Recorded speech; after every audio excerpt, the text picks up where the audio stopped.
boys and girls, we are going to be reading our story. It is called Why is the Statue of Liberty Green? Now we are on page 274 right now. 274. Is everybody on 274? Yes. Olive, are you on 274? So let's notice our genre. Now this is narrative nonfiction. So what that means, it's going to give us factual information by telling it in a story. So we're getting real facts, but it's in a story form.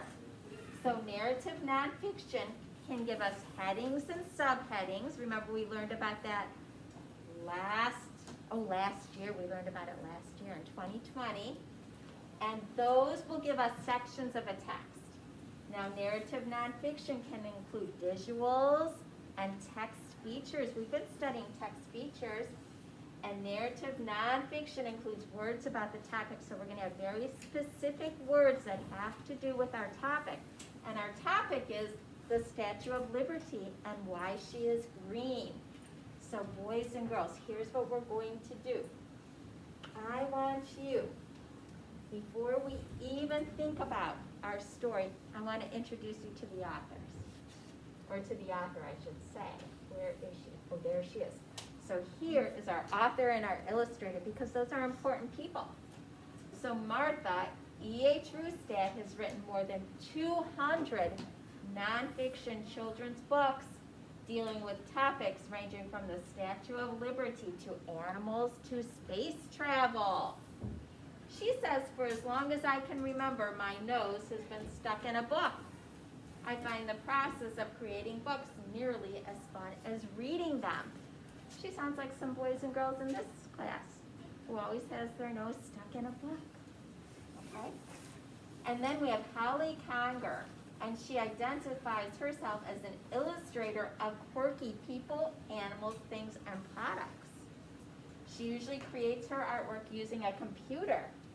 In addition to books like Why is the Statue of Liberty Green, she works on magazines and greeting cards. Okay?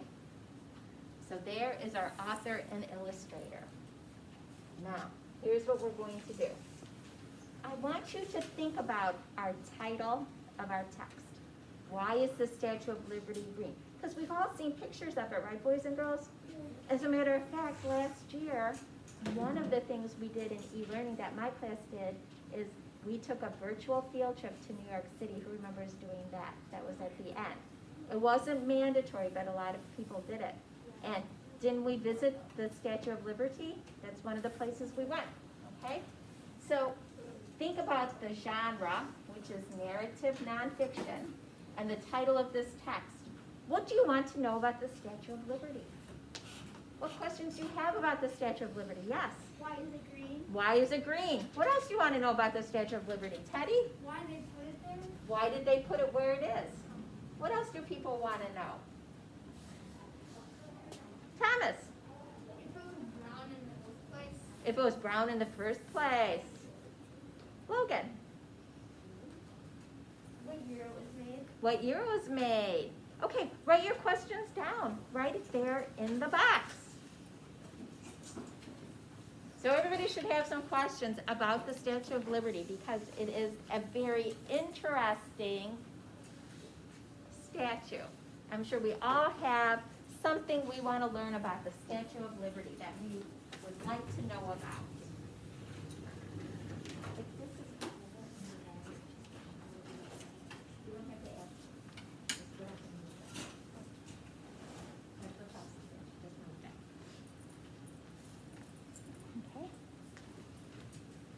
Any questions about the Statue of Liberty? Something you want to know about it? Can you think of something you want to know about the Statue of Liberty? Now, one question. You want to know why it's green? That's a good question. Why don't you say, why is it green? Like that. Okay.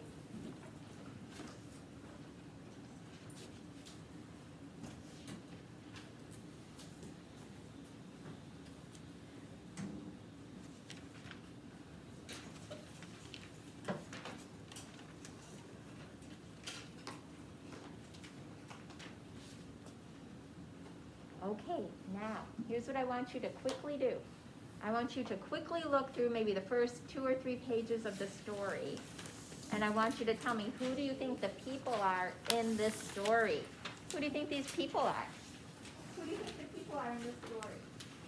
Here, this is the story. Who do you think the people are in this story? Look through the first 2 pages.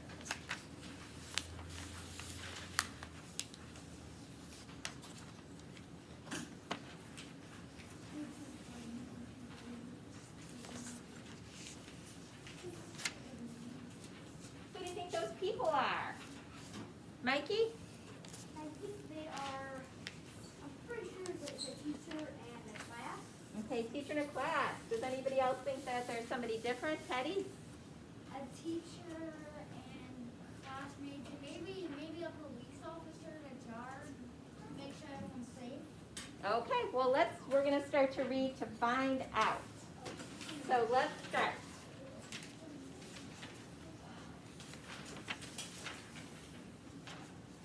So let's go to page 276. A visit to the Statue of Liberty. Our class is going on a field trip. Mrs. Bolt makes us guess where. What's green and as tall as a 22-story building? She asks. A dinosaur, shouts Elijah. A green skyscraper, guesses Elizabeth. Okay, so can somebody tell me what facts does Mrs. Bolt, what facts does Mrs. Bolt's riddle give about the Statue of Liberty? Avery? What is green and is as tall as a 22-story building? Yeah, and why do you think she gives a riddle? So that they can guess that they're going to the Statue of Liberty. Okay, to guess, and why else would you give a riddle to introduce the field trip? Yes. So it's easier for them to guess. So it's easier for them to guess? Why else do you think a teacher would give a riddle? Do kids like to solve riddles? Libby? So the kids could solve the riddle and find out where they're going. Yes. Do you think it makes it more exciting? Does it make it more fun to guess? Maybe that's why.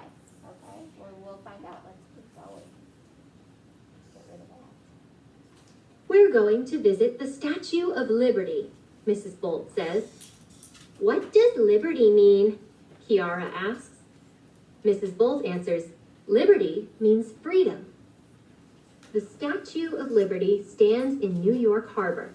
Smaller copies of the statue stand in cities around the world, from Paris, France, to Buenos Aires, Argentina, to Fargo, North Dakota. Okay, so look at paragraph 8.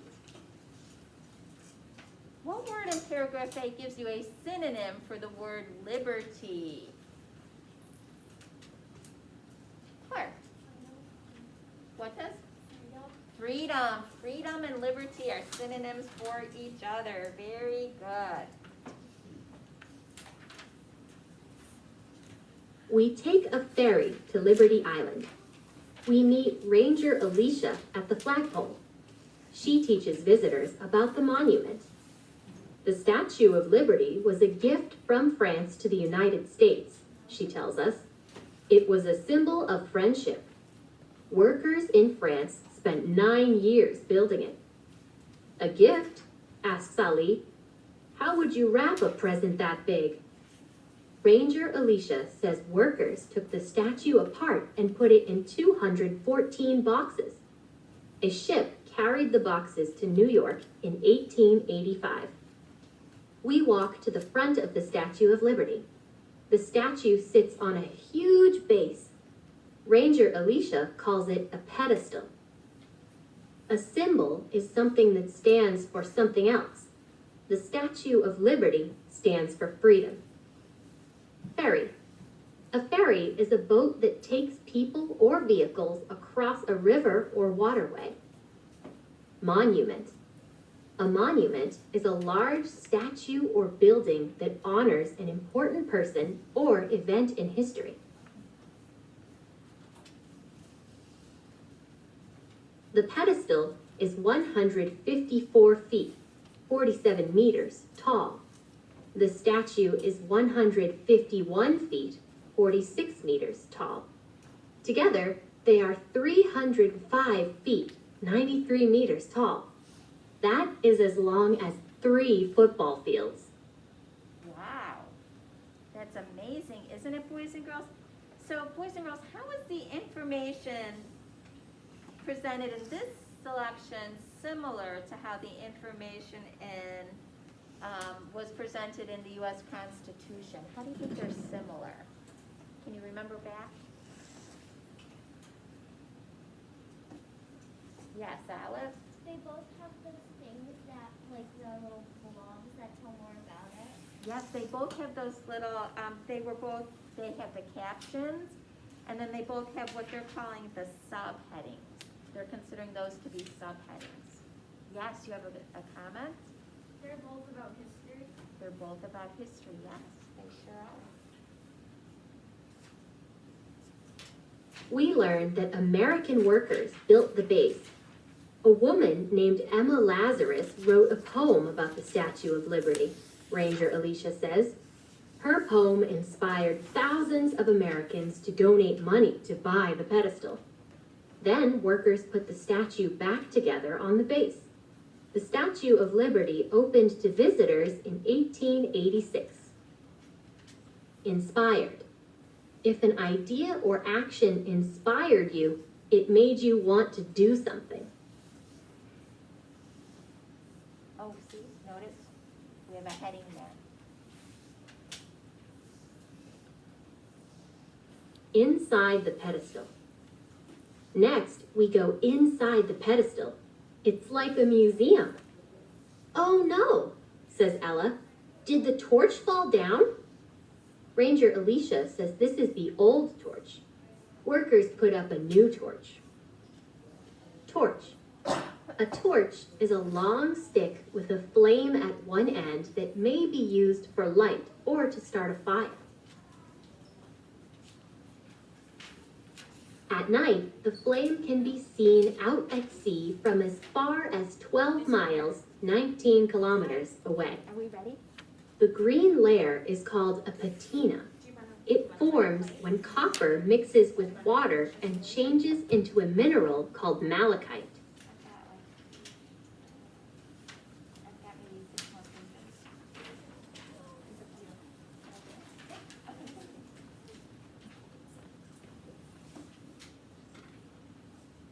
She says the new flame is covered in real gold.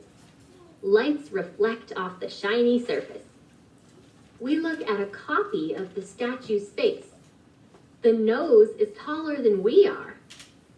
The Statue of Liberty is made of copper, like a penny, Ranger Alicia tells us. But pennies are brown, says Maria. The statue looks green. Right, says Ranger Alicia. The statue was coppery brown when it was new.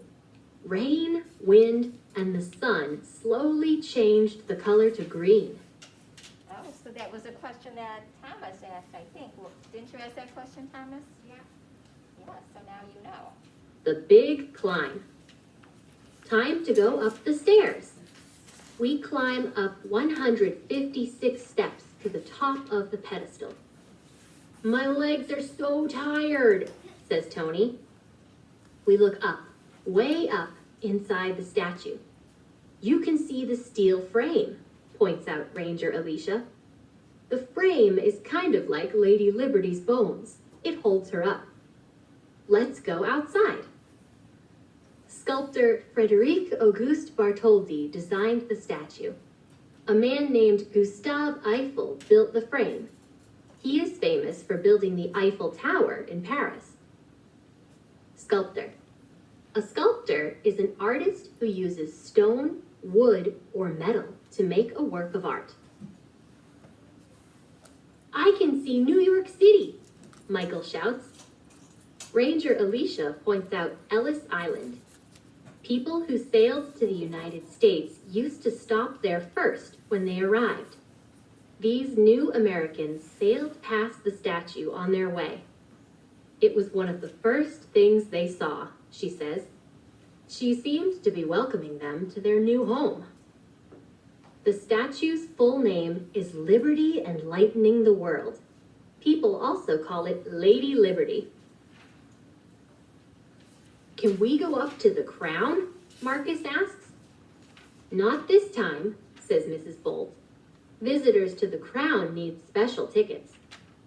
Andrea says, my cousin went up to the crown. She said she was as high as the clouds. Ranger Alicia says there are 377 spiral steps up and down again. We climb back down the steps. Our field trip is almost done. What do we tell Ranger Alicia? Mrs. Bolt asks. Thank you, Ranger Alicia, we shout. As we sail away, Mrs. Bolt says, the Statue of Liberty is a symbol of freedom. What does freedom mean to you? Going to the park without my brother, says Sarah. Eating whatever kind of ice cream I want, Tim says. On the way home, we stop for ice cream. We hold up our cones, just like Lady Liberty's torch. The Statue of Liberty holds a tablet that reads July IV MDCCLXXVI. This means July 4th, 1776, the date of American independence. There you go. Okay, so boys and girls, tonight when you read that story, you are going to answer the questions that are on page 289. Now, we're not going to read that very last page, but there is an experiment that we are going to do with turning the pennies. Okay? So that'll be something to look forward to.